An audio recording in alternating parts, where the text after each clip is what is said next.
আচ্ছা, মানুষের সম্পর্ক নিয়ে তোমার ভাবনা কেমন? মানুষের সঙ্গে মানুষের, না একটা ছেলের সঙ্গে একটা মেয়ে? ছেলে এবং মেয়ে, মানে প্রেমের। পাওলো কোয়েলহো বলেছেন, love is the force that transforms and improves the soul of the world. ভালোবাসা পৃথিবীর আত্মাকে বদলে দেয়। এত মানুষের কথা কোট করো কেন? তোমার নিজের কোনো ভাবনা নেই?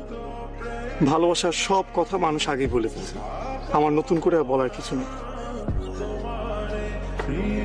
তাই এই কাজটাই তোমাকে দিব বলে ভাবলাম। কি কাজ? দেখো, মানুষ মানুষ কখনোই মানুষকে ভালোবাসতে পারবে না, কারণ মানুষ কেবলমাত্র তার নিজেকে ভালোবাসে। তাহলে প্রেম ভালোবাসা কি মিথ্যে? আসলে it's an art for living.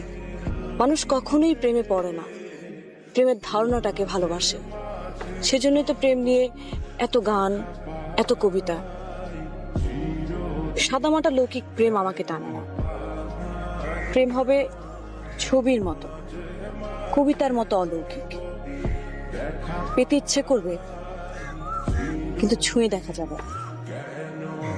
তোমার কথা বোঝার ক্ষমতা আমার নেই।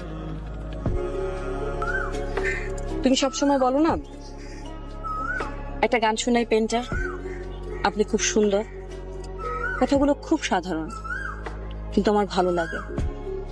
তোমার প্রকাশভঙ্গির কারণেই ভালো লাগে। তাই ভাবলাম তোমার সঙ্গে থাকা যেতে পারে। আমার ভয় করছে।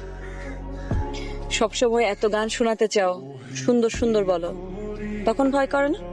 তখন তো ব্যাপারটা ছিল অনিশ্চিত, আবিষ্কারের উত্তেজনা ছিল। ব্যাপারটা এখনো অনিশ্চিত।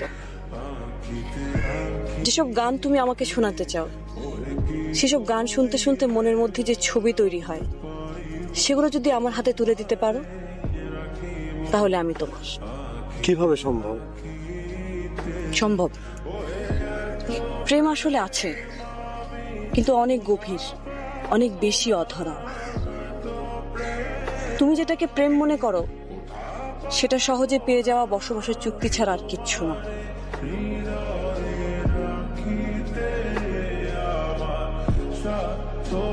বিতস্তা, আমি কি তোমাকে ভালোবাসি বলতে পারি? বলতে ইচ্ছে করলে বলো। তোমার সাথে কি আমার প্রেম? তোমার ভাবতে ভালো লাগলে ভাবো। আমার চাই গানের ছবি। আবার দেখা হবে? হবে তো। মাঝে মাঝে তব দেখা পায়।